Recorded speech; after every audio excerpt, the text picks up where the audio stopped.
Everybody to our TPO meeting today on a brisk, cold, cool, windy day. One of the things that I'm required to do before the meeting is read this document here pursuant to the City of Roanoke Emergency Ordinance adopted by the RVARC on April 23rd, 2020 and 2021 Virginia General Assembly legislation, SB 1271, passed February 27th, 2021. The April meeting of the Roanoke Valley Transportation Planning Organization is being held virtually on Thursday. That's today, April 22nd at 1 p.m. via Zoom. Under the current state of emergency and until further notice, it's been safe to assemble a quorum of a public body in one place, and any members of the public may view and participate in the meeting through electronic means. Meeting details are listed on the second page of the agenda. All materials made available to the members will be made available to the public at the same time by posting on the RVARC website. This meeting is being recorded as always, and due to the virtual nature, video and audio will be recorded and provided on the website in place of written minutes. When the state of emergency ends, draft minutes from all of the meetings held during this time will be ratified at the next in-person meeting. And as a way of ensuring that our meeting goes smoothly, Brian Hill, RVARC Regional Planner, will serve as the host for this meeting. All participants are asked to mute themselves to improve audio quality.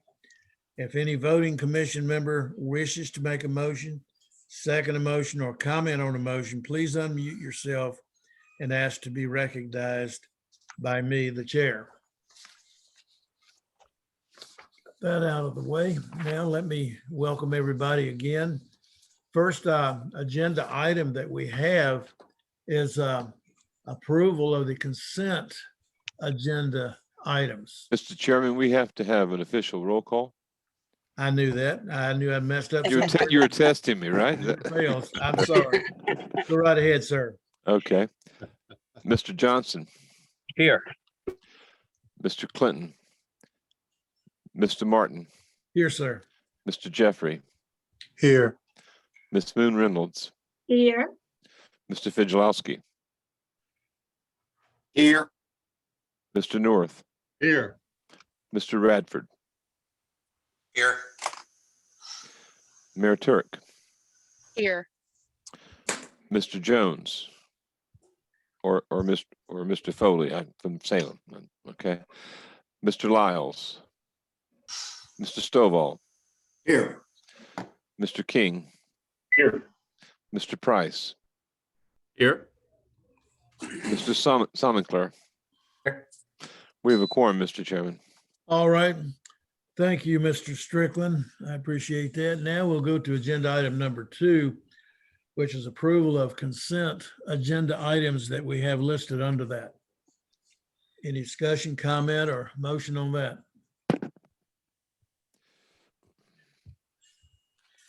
Move approval of the consent agenda items. Okay, we have a motion. Do I hear a second? Second. Mickey Johnson.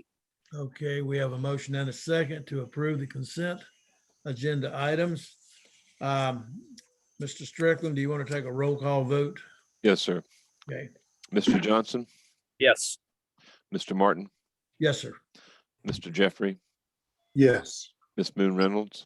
Yes. Mr. Fidgelowski. Yes. Mr. North. Yes. Mr. Radford. Yes. Mayor Turk. Yes. Mr. Stovall. Yes. Mr. King. Yes. Mr. Price. Yes. Mr. Samenkler. Yes.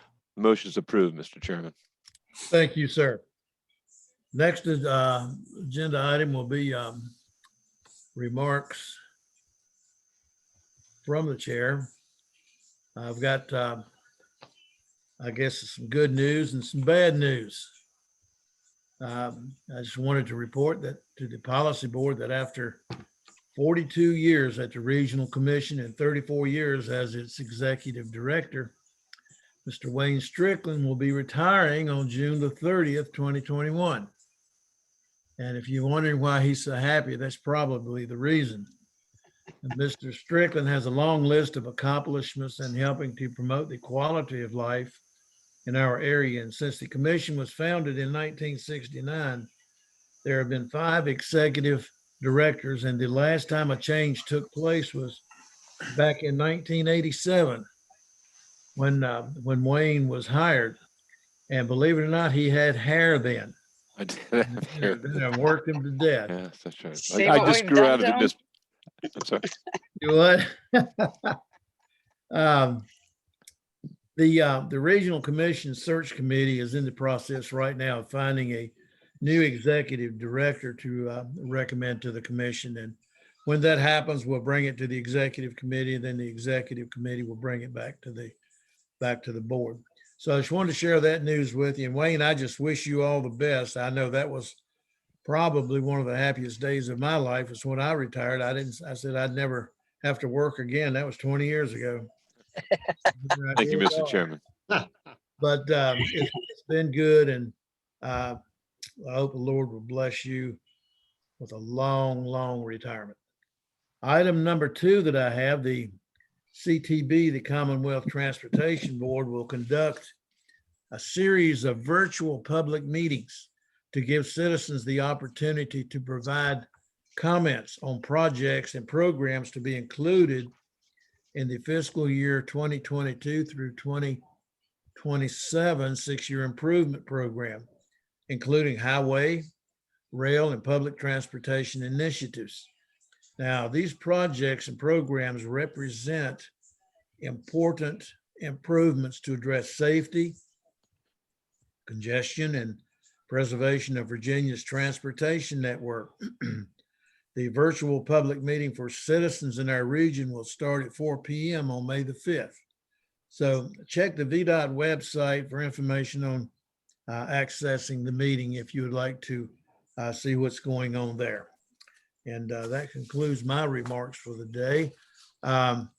Agenda item number 4, we have an adoption of resolution approving the FY22 Unified Planning work, and Miss Christina Finch will make that presentation for us. Thank you, Mr. Chair, and good afternoon to you and to all of the members of the Policy Board. I am presenting to you the resolution approving the FY22 Unified Planning Work Program. The draft UPWP was shared with the board last month at the March meeting. The UPWP describes the RVTPO's work that will be done over the next fiscal year. And in this most recent draft, the budget information has been included. I wanted to point out that there is one minor correction.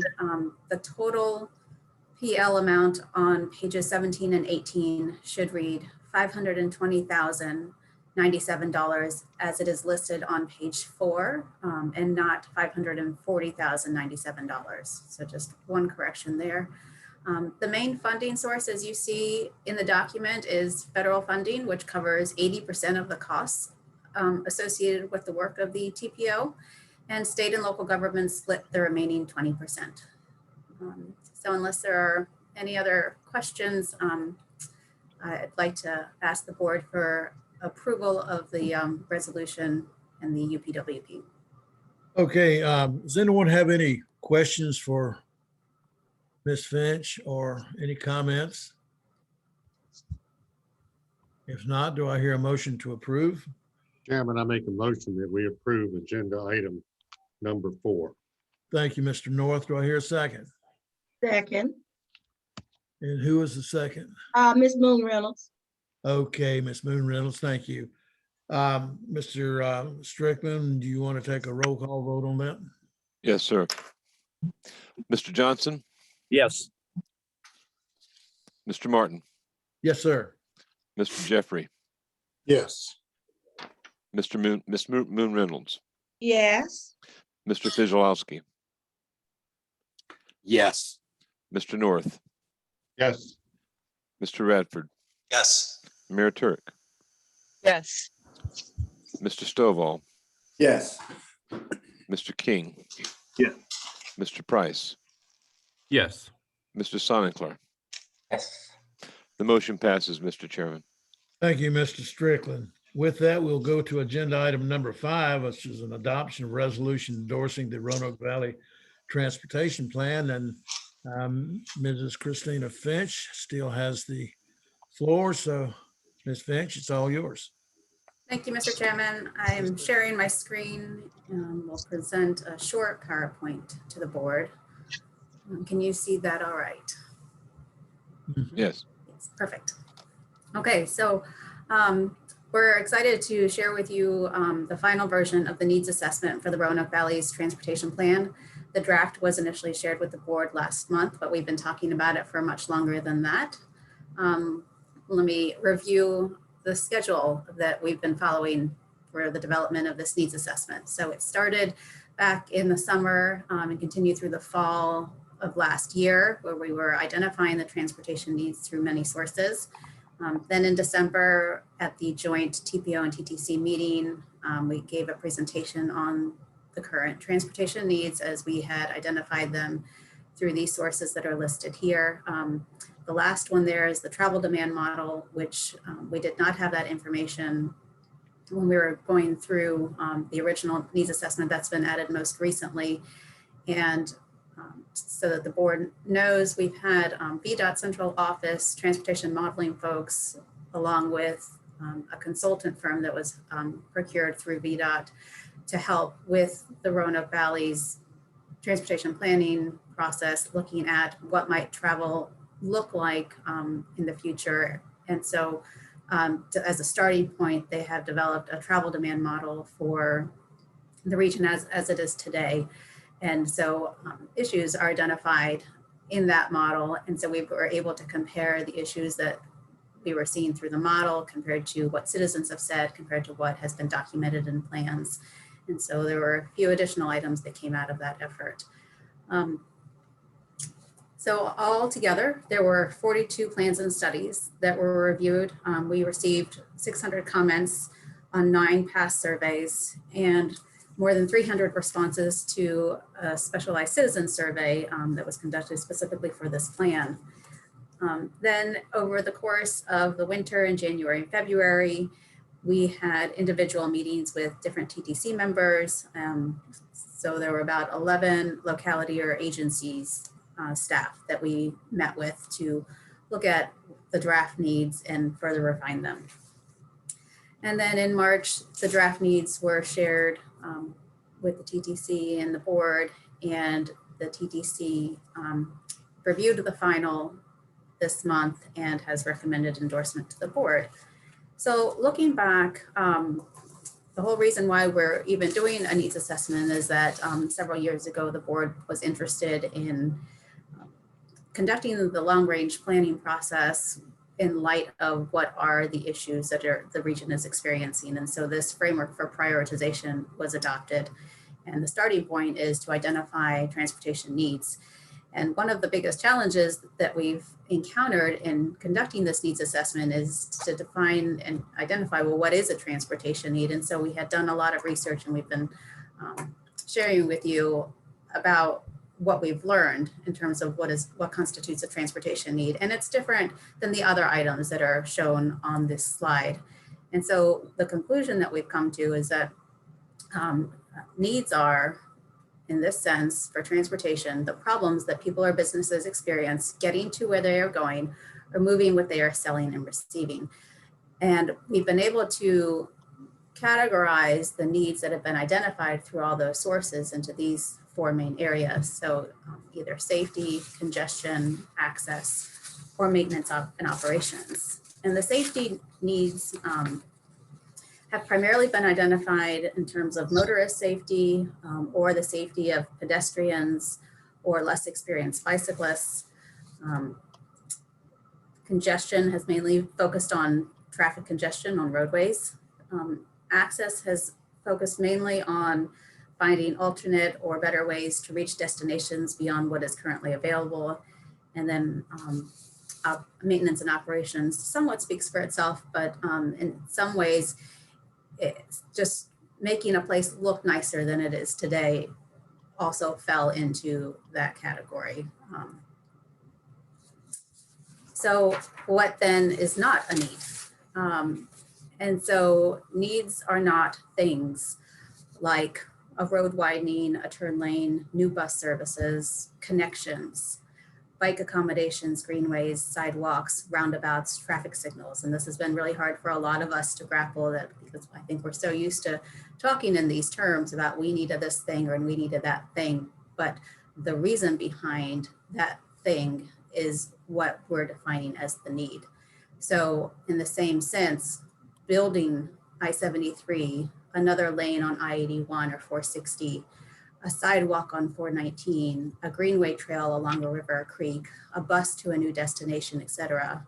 These things are actually possible solutions or projects to address what is in fact the transportation needs. So the reason behind why those things are being proposed to be constructed. So I wanted to make that clarification because it has been a challenge for all of us to wrap our heads around what is a need.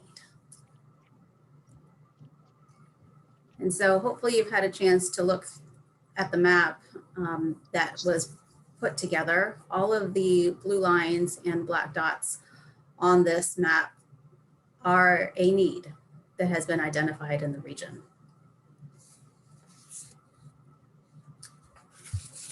And so you can see from that map that the needs in our community are all over the place, and the scale and the type of the needs vary. For example, the need to fix rough pavement on a small section of a low traffic road versus the need to address roadway delays that impact the timely delivery of goods from other regions to local businesses. Or the need for a person who doesn't drive to access a destination where walking, biking, and transit are not options for them, versus the need for a tourist to access a destination in a more direct, timely, or fun way. They're just different needs that have been identified through this process. And at this point, we have not qualified those needs in any way, or we have not prioritized those needs in any way. So we had gathered all of these needs, but then we had to consolidate the needs because a lot of times there were multiple needs that were identified through various sources in the same location. But even after consolidating all of the needs, we still have over 550 locations that are mapped. So mappable identified needs, but some needs can't be mapped. And so they're discussed in that document. And some of these needs might relate to the need to access places by a certain time of day because people can't use a service or a facility due to the hours of operation, or the need to maintain equipment in good working order. Some of those things are just more general that aren't necessarily mappable. So we describe those. So this is a diagram that shows our planned development schedule. Those top three boxes are what I had described earlier that led us to today and where we are in identifying the needs for the region. We've been working with the consultants through the Cambridge Systematics team, as well as the TTC, to consider the impacts of future technology, societal, economic, and other factors as we plan for the future. And we are working now also on drafting the region's transportation vision and goals. Our next step will be to use all of this information to prioritize the most important needs to address in our region. And we are awaiting final word any day now from the state about receiving a grant to help develop a document that will identify for us the performance-based planning and programming process that will help the TPO as we work towards making investment decisions. So from there, then we'll work through that process to identify possible solutions and projects to meet the region's priority needs. So I have provided in the agenda packet a resolution to endorse the needs. Having the board's endorsement will help us as we move into the next steps of this plan's development, and we hope to have everything wrapped up later next year. So we still have a ways to go, but this is an important first step.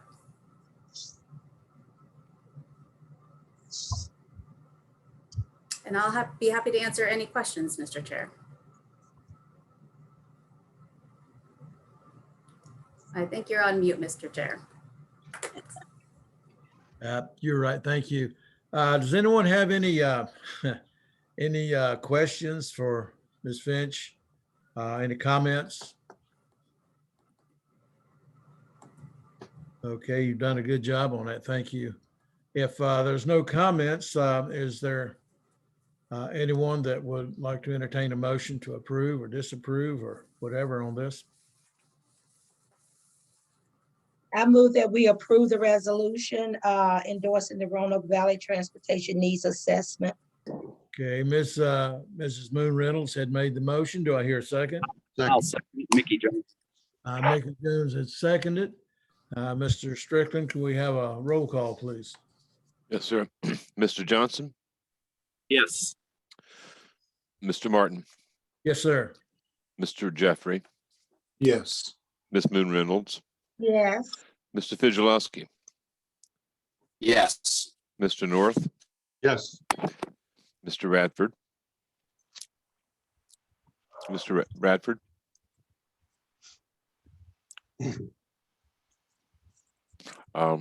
Mayor Turek, Yes. Mr. Stovall, Yes. Mr. King. Yes. Mr. Price, Yes. Mr. Soninklar. Yes. Motion passes. And I don't know if Mr. Radford was able to vote or not. I didn't hear his response. So, He may have been muted. I don't know. okay. But the motion passes, Mr. Chairman. Thank you, Mr. Strickland, for doing that. Your next agenda item, I guess who's up again? It's Ms. Christina Finch. You've got the whole meeting today, lady. Ms. Finch. Thank you, Mr. Chair. I'm here.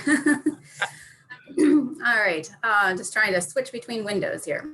All righty. Yes. So for my final item today, I'm happy that we have information to share with the board today that's updated from the last meeting on the continued development of the draft FY 22-327/28 Surface Transportation Block Grant STBG Financial Plan.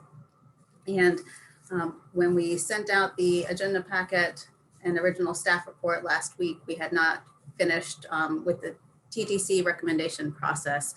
And hopefully everyone was able to receive the addendum to the staff report that was sent out yesterday, which provides the recommendation from the TTC on how to move forward with the development of this financial plan. Just to make note, the action that's being requested today by the board is to identify the projects that will be moving forward in terms of the board giving additional funds above what was originally granted, so that we can move that to a public hearing next month, and then also accepting the return of funds from 2 projects. So the actual financial plan is still in the works. The TTC will be reviewing that next month, and then that will come to the board as well at the May meeting. So following the public hearing, then you'll be able to adopt the financial plan. And this schedule will keep us in line with what VDOT and DRPT need in order to finalize the programming in the CTB's 6-year improvement program. So as we've been discussing, there are a number of projects which have experienced cost overruns. And those were shared in the packet. There are also, and so the development of these projects are varying. Some are ready to go to construction in the next year. Some are looking to go to construction many years from now. And then there's one project that was seeking to retain conditionally committed funds in order to further its chances of getting the remaining construction funds needed through Smart Scale Round 5. After considering all of the requests, the TTC has suggested that the board only increase committed funding on 4 of the projects.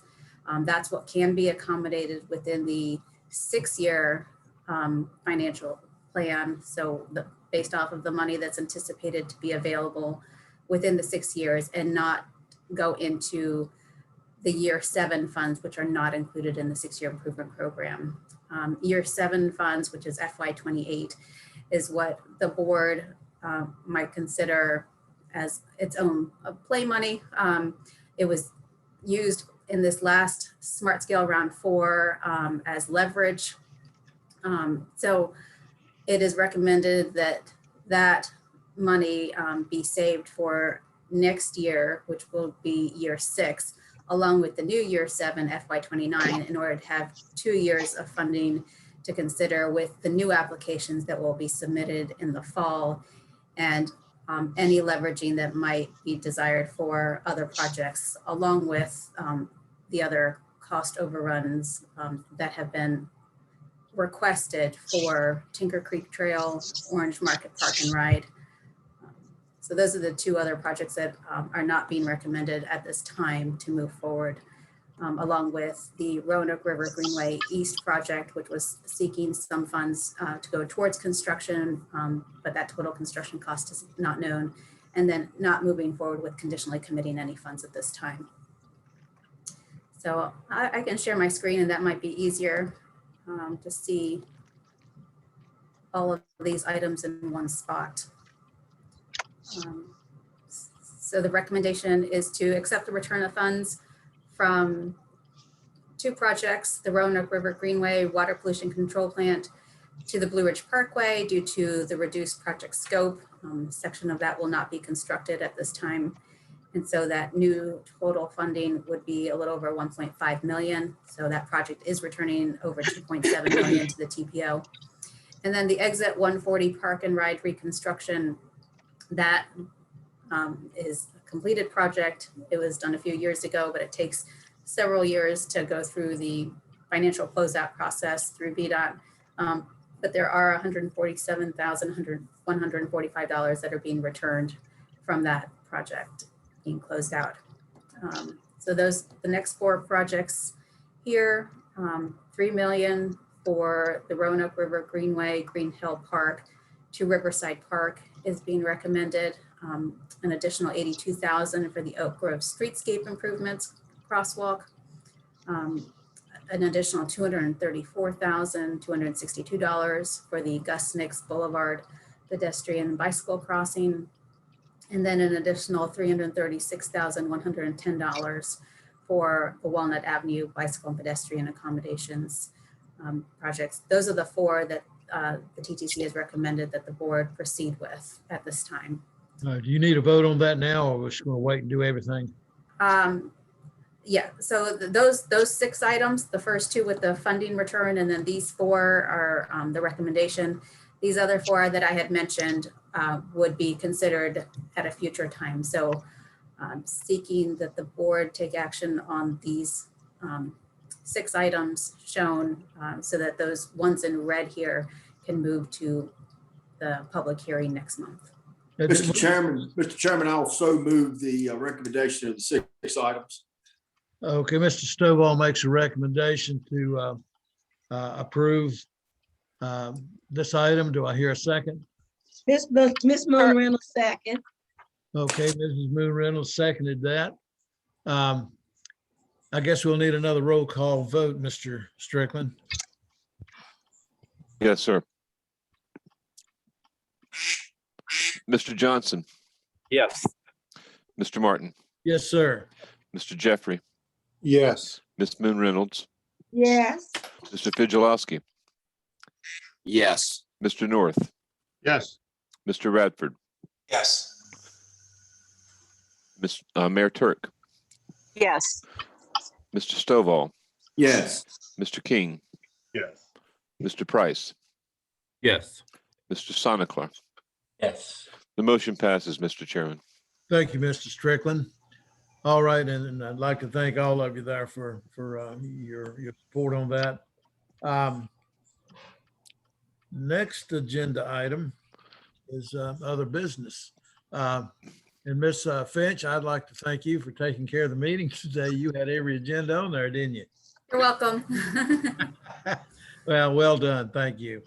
At this point, do we have any other business that needs to come before the TPO?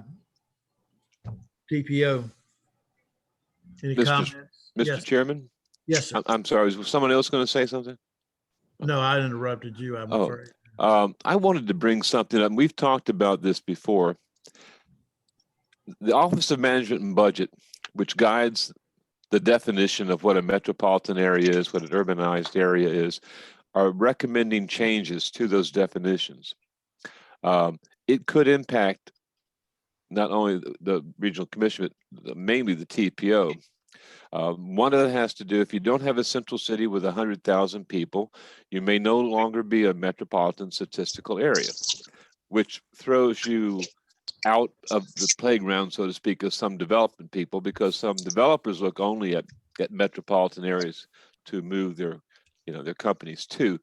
And if this proposal goes through, there may be as many as 144 out of the 386 metropolitan areas in this country that will disappear. They'll be designated as micro something, but they won't be a standard metropolitan statistical area. Maybe even more importantly to the TPO, and I'll ask Mr. Miller, Matt Miller on our staff to jump in and say a few things. The way they're defining how an urbanized area is configured may impact our service area. For example, they're changing, they're looking at density, but it's not the density of population. It's based on housing now. And in the past, you could have a non-contiguous area. For instance, the urbanized area of the western part of our region ends kind of around Glenvar, but you make a few miles jump and then you pick up Ellison and Shawsville. So, and I'll let Matt comment on this, there's a possibility we could lose Montgomery County as a member of the TPO board. And Matt, do you want to say a few things about that? Yeah, I think that's about accurate for the TPO area. The proposed definitions for the urbanized area will reduce that outward jump. So before, we used to go out 2.5 miles to grab something that might be an urban little cluster or enclave. Now, I think they're proposing that be reduced to 1.5 miles. So in looking at our 2010 numbers, we would drop below 200,000 population using our old numbers. Of course, we don't know what the new numbers will be. So the impact is that we could possibly drop below 200,000 in population for the urbanized area, which would affect some of the funding and designations for the TPO area. And the implication is that we are no longer a TMA, a transportation management area. We will no longer have STBG money. And there may be other implications, and we won't be doing congestion management. And maybe Mr. King had some other thoughts about what the implications could be if we drop below that 200,000 mark. But what we wanted to ask the TPO board, if you would like the staff to prepare a letter, and this needs to be done because the comment period is over on May 20th, prepare a letter outlining our concern about changing the current definitions of what metropolitan statistical area is based on, or what the definition of how you identify the urbanized area. So any Well, I think that questions? was a good idea. As far as I'm concerned, I think we should write a letter. I mean, if we don't, Definitely. it's gonna hurt us, isn't it? Yes, sir. It would change the whole what the TPO does, essentially, I guess. Wayne, would you mind sending me kind of where this is being suggested and the information you have on that? That would be good for me to have. Okay, Terry, we've got a letter about early, from the Census Bureau, but it's as you know, the Census Bureau collects all the information, but it's the Office of Management and Budget that makes the definitions, that really defines what a metropolitan area is. And even if the city of Roanoke, and we certainly hope, gets up to that 100,000 population in the current census, we're going to for Western Virginia, we're going to lose a number. We could lose Charlottesville, we could lose Lynchburg, we lose Harrisonburg, we'd lose Blacksburg, Montgomery County. All those would no longer be metropolitan areas. Thank you. Any other comments? Mr. Yeah, Chairman, I say, let's absolutely do that. Okay, Mr. Chairman, Montgomery County doesn't want to lose their place on the board, that's for sure. so, well, I agree. Mr. Chairman, is the question to write the letter or is the question to recommend a resolution in May? Yeah, both, I think, write a letter and a resolutions and send it forward, to. Yes, sir. The comment period, though, is over on May 20th, and our next board meeting is May 27th. Well, then with that said, Mr. Chairman, I'd make a recommendation that Mr. Strickland and staff prepare a letter reasserting the position to maintain our current structure, especially keeping Montgomery County in our TPO. Yes, Okay, sir. is that in a motion? That is, Okay, do I hear? I would second that. Okay. Mrs. Turk gives a second. Mr. Strickland, could we have a voice roll call? Yes, sir. please?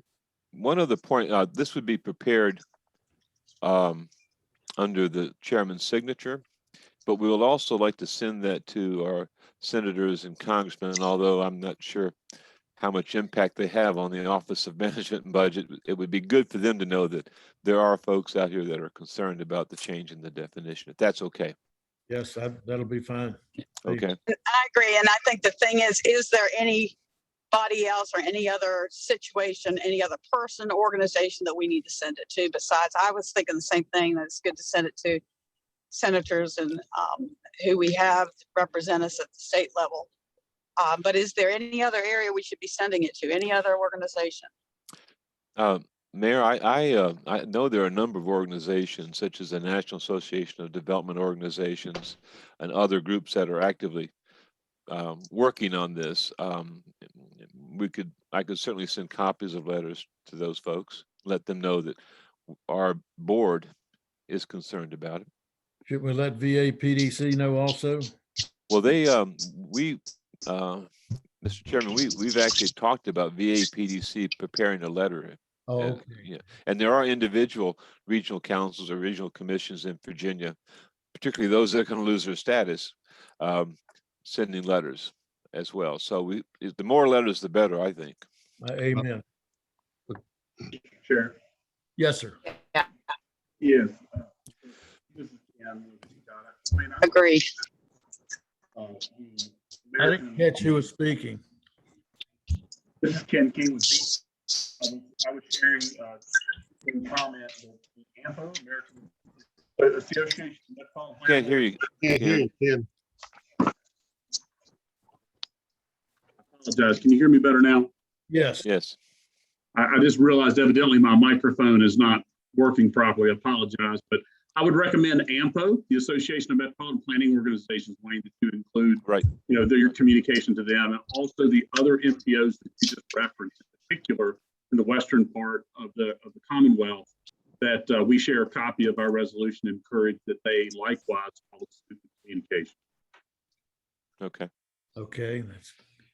Any other comments or remarks? Okay, we did approve that. Is there any other discussion on that? Okay, do we have any other business to come? Mr. Chairman, can we have a roll call on that as well, just to make it official? Oh, I thought we did. I'm sorry. Yes, sir. Okay. Mr. Johnson, Yes. Martin, Yes, sir. Mr. Jeffrey, Yes. Ms. Moon Reynolds, Yes. Mr. Fizilowski, Yes. Mr. North, Yes. Mr. Radford, Yes.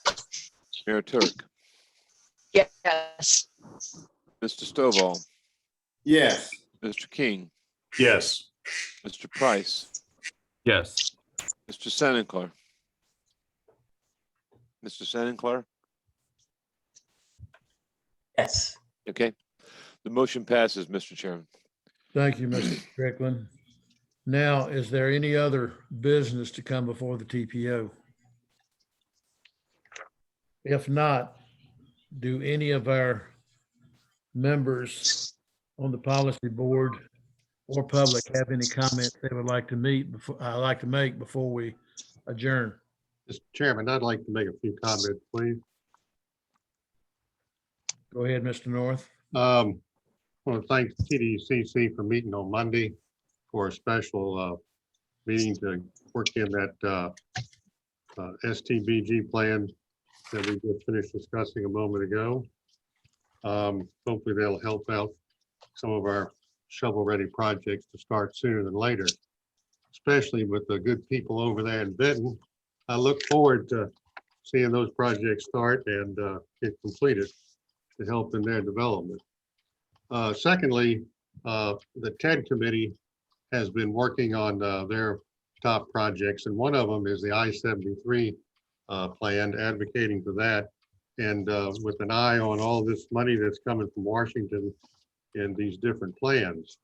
And if you need a scorecard to keep up with the plans, let me go ahead and give you another one to think about. It's called What's in the American Jobs Plan, which I get from NACO, of which I'm on the transportation board.